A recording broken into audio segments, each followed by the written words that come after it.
So regardless of JFK saying, "Yeah, look, man, we don't want to take him out completely. Look, we need to remove him from power, maybe put him in prison," and the CIA is just like, "Yeah, we'll get right on that." Everybody wants to be something they're not and have shit they ain't got. Don't be a dick. Don't be an asshole.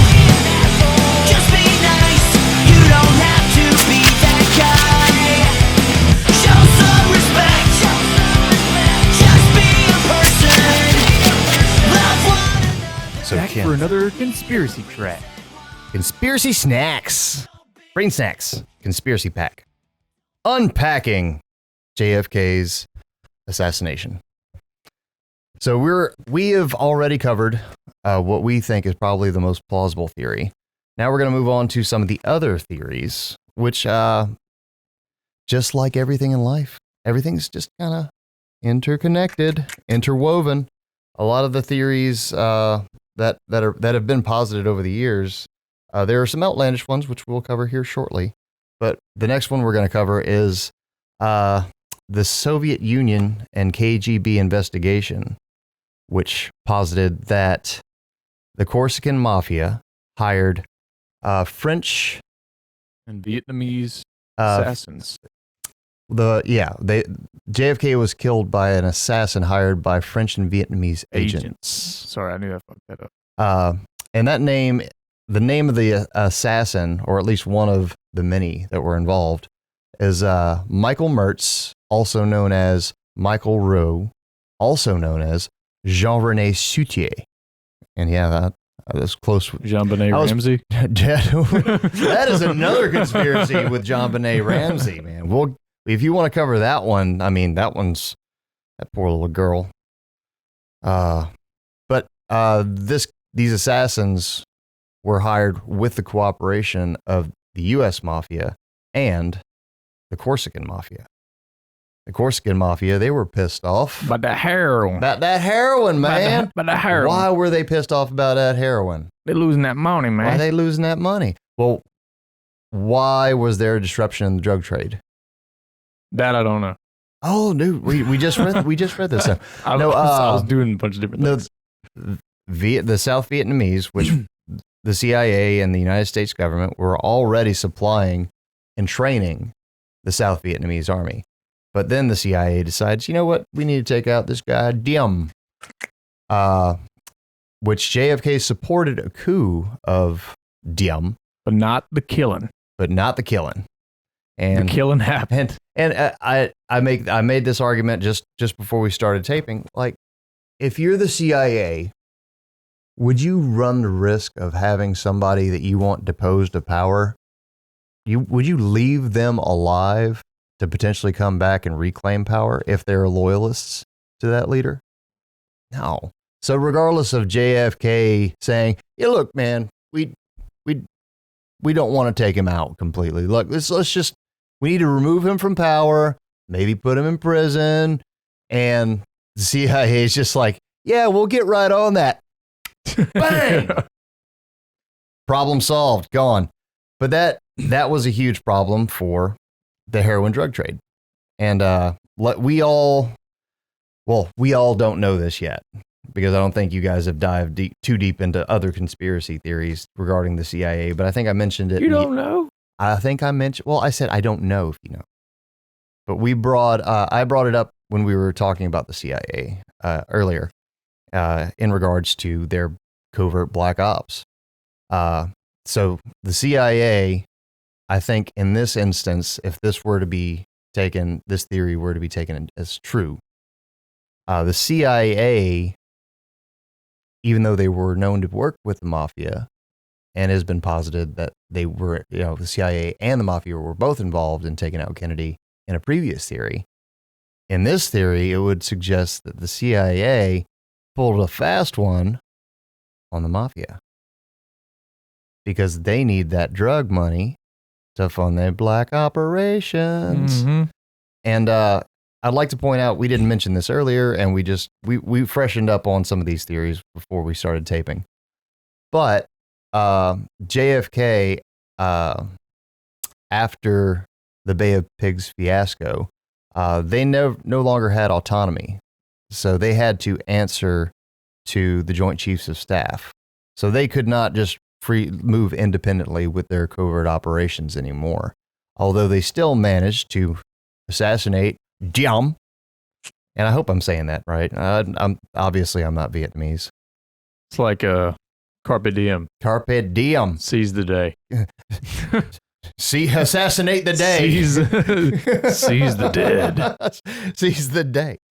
But like I said, this would be counter to, again, some of the more popular theories. It would put the CIA in direct conflict with the mafia. Yeah, that doesn't really add up for me. I'm going to say, again, keep in mind, this is the Soviet Union KGB investigation. And as much as people would like to dismiss, especially people at the time in the 60s, again, peak Cold War status, keep in mind that, they were hating on Khrushchev, who was the leader of the Soviet Union at the time, saying he was an animal and completely unreasonable and a monster, and he just wanted to see the world burn. Yeah, but I had told you guys this earlier. Like, if we didn't grow up in that kind of atmosphere, that life, right? And Khrushchev was born a pauper, like super poor, and he worked his way up through the military and through his, I guess, expert maneuvering of the political situation in the Soviet Union at the time, managed to end up taking over. And I mean, that means he's really, really smart and calculating, but also I think he did it because he saw his political opponents as potentially a much worse option for not just the Soviet Union. That happens here too, but sometimes people just have to play the game like the game is being played, whether or not they actually align with that.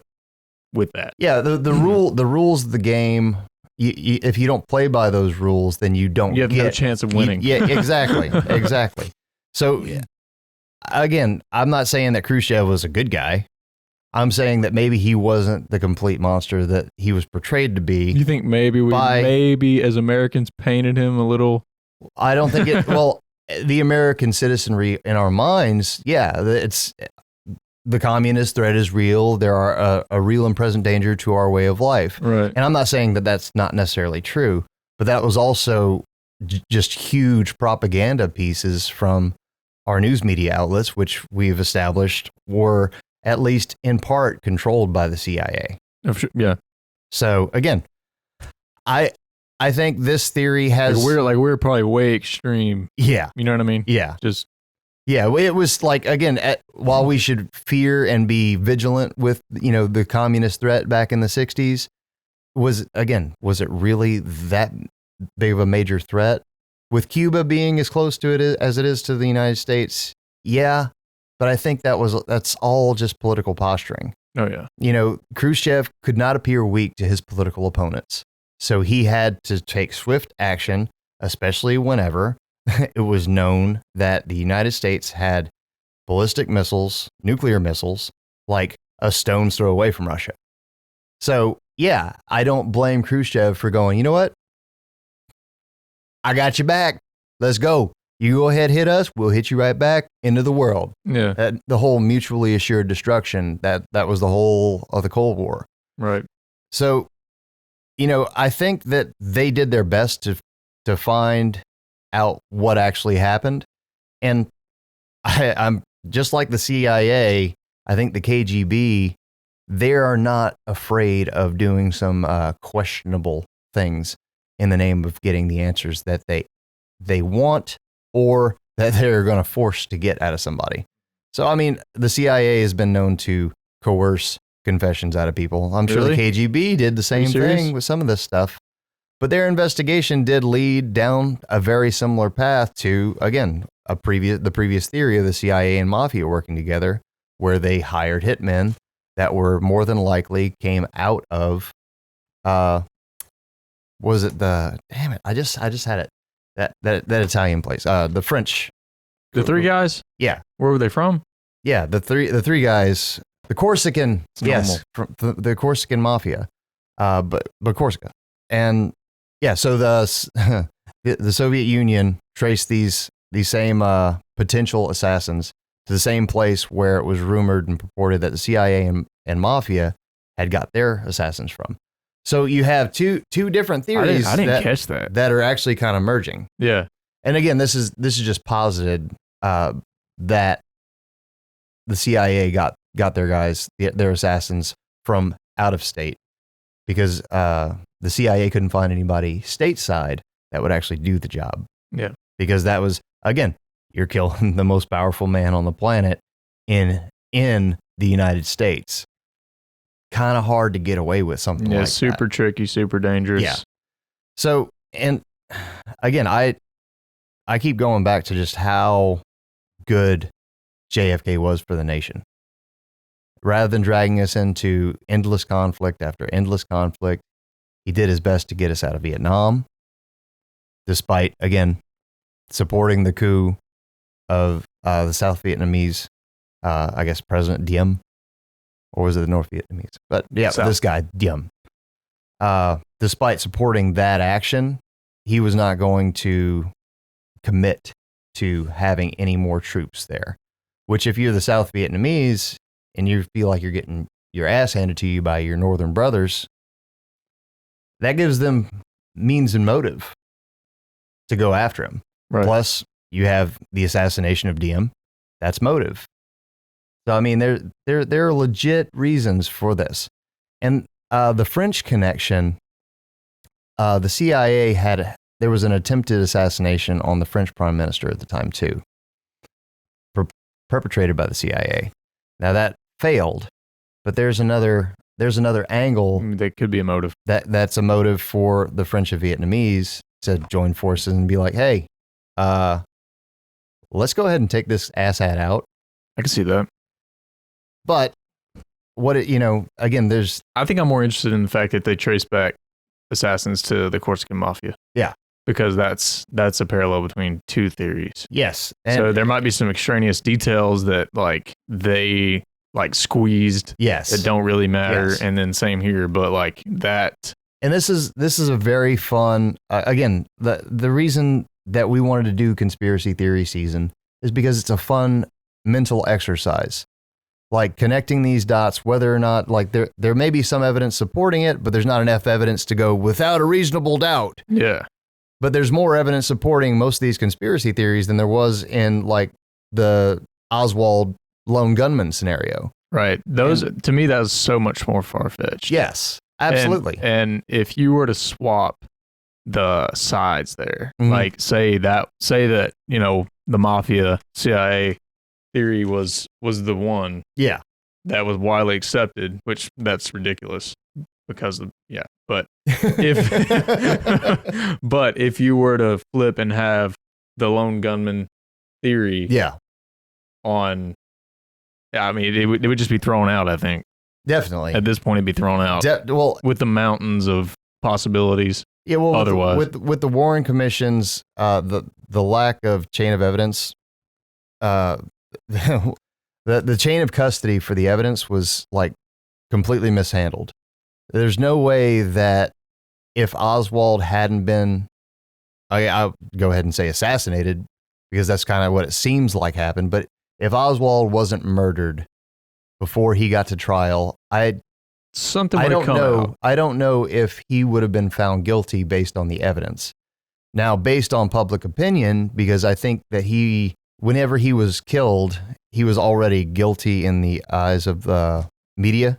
So because of the media coverage that he got and the accusations that were brought against him, again, very publicly, I don't know if he would ever gotten a fair trial. But if he ever got a decent lawyer, I think that he could have got off at least in appeals after he was found guilty. Yeah. But there's no way that a prosecutor could have presented that evidence and had it admissible in court without with a judge worth his salt. Yeah. A judge worth his salt, which again, they can be bought off too. Everybody has their price, whether it's money or, threats. Yeah. But you got any half-assed defense lawyer would have been able to get most of the evidence dismissed. So the KGB's investigation also showed that their opinion of Oswald was that he was at best an average American, but it pretty much that like they thought he was kind of just a joke. Yeah. Like, and because, Soviet Union at the time thought that Americans were in general a joke and soft and weak. You think that if he was like the marksman that could be capable of producing those type of shots that close together, Yes. you think that's something they would have noted? Yeah, I'm pretty sure they would have figured that out. You think they would have been like? You think they would have called him average? Yes. No. You think they would have made someone not. average? Absolutely not. And but even just that one skill, like. But if you are like, why would the United States or the world, for that matter, want to take the KGB's side, like, or take their word for this investigation? Because again, because they were demonized for since the end of World War II. Yeah. Whenever they went, hey, that was a pretty dope A-bomb you dropped on Japan. I think we're going to do that too. And not dropping the bomb, but hey, we're going to go ahead and make one. Mm-hmm. So yeah, I think it would have been cool if they would have come up with the lone gun theory, like if they would have come out. It was a lone gunman, but it wasn't Oswald. Wait, what? What the? Boom. But again, asking these questions, this is just great mental exercises for questioning an official narrative, and when it's actually just with minimal research and just reviewing the facts to be able minimal research, very minimal. And look, I read on the 5th grade level, but to be able to decimate like an official government investigation, to undermine that with, again, cursory viewing of evidence that quote unquote supports it. Right. It's ridiculous. Well, all that makes a narrative official is that it's repeated enough times. It's repeated, and there's enough drama, and it's just, and there's not enough dissenting opinions to counter that. There is. Well, there is now, but not within. Yeah. Yeah. And if they were, you can see, we have notes of what became of those people who were dissenting. And also, did we cover that in the what's that? In the Warren Commission? The dissenting voices who were off? Well, yeah, or just mysteriously disappeared. Mysteriously disappeared. We'll say that for. We'll save that for the end. When we do a wrap up of the entire, like when we start giving our opinions on which of these theories have. Oh wait, we haven't given our opinions. I've given mine. Our opinions are as useful as anyone else's, right? Yeah. But this is for us and for anybody at home, just to have some fun thinking about stuff. And again, I'm hoping that this is encouraging to get you to question instead of just accepting. Right?